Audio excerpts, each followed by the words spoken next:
Okay, let's write it down. And I'm getting a little better at the patterns just by looking at patterns.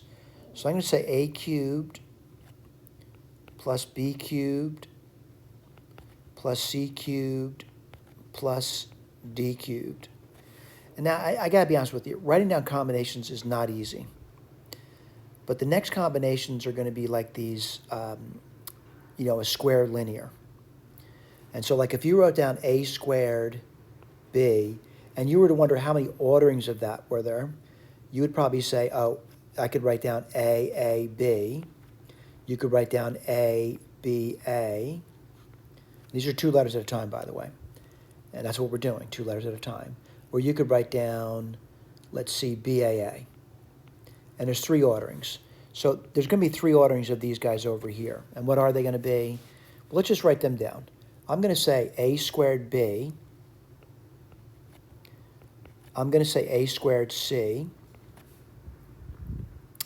And I'm going to say a squared d.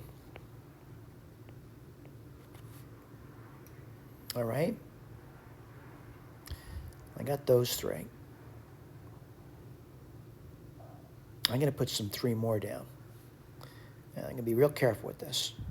Plus b squared c plus b squared d. Let's keep going. I'm just doing this two letters at a time, by the way. C squared d. All right, I got to do other ones. Plus, now I'm going to do the a. AB squared. Whoops, I didn't mean to do that plus sign. AC squared. AD squared.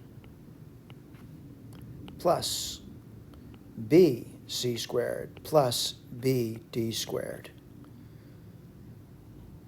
Plus CD squared. I think I've exhausted those. By the way, before I go on, I want to point out it's important you start looking at an answer key. And this is a tough problem. There's no doubt about it. Chance of losing somebody's quite high. A squared B. Let's see, do I see A squared C?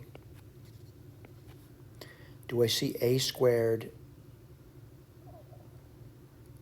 I get dizzy looking at this, by the way. A squared D. Oh, right over here. Do I see B squared C? Do I see B squared D? Do I see C squared D?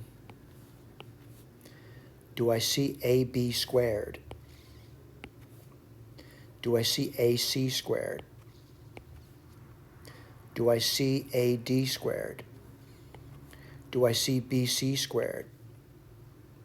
Do I see, I forgot to mark that off. Do I see BD squared and CD squared? Everything's counted for. All right, now we're going to go to the next guy. And I got to write that one down. All right, it's always tough to enumerate. But I'm going to do it by getting rid of this over here.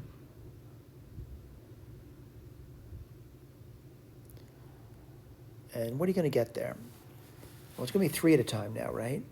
So I'm going to say, it could be, whoops, I get a pen out. It could be A, B, C.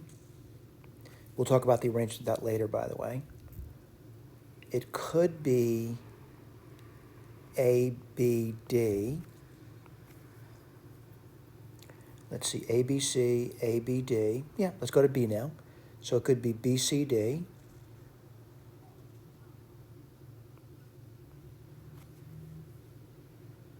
Let me see if I got everybody accounted for. A, B, C, A, B, C, A, B, D, B, C, D.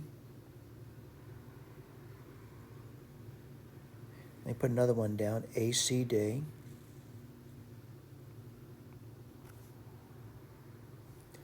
Let's see if I got everybody covered. I always have a tough time with this, to be honest with you. A, B, C, A, C, D, A, B, D, B, C, D. Yeah. Now, each of these, like if you thought about it, they're distinct letters, by the way. So what would you get? A, B, C. There's actually 6 ways to write this down. 6 ways. By the way, it's not bad to write it down, and later in this the course, they're going to talk about how to arrange things like this. They're pretty easy to arrange, but there's 6 ways to do it. All right.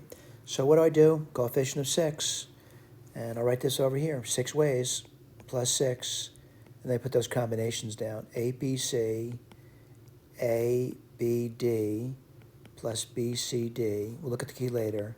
A, C, D. All right. Let's get the red pen out. See how we did. I got this. A, B, C, I got that. A, B, D, I got that. A, C, D, I got that. B, C, D. It's an exhausting problem. I really think that. Again, some people are very good at this. Other people, they have to enumerate, arrange, whatever. Okay? Thank you.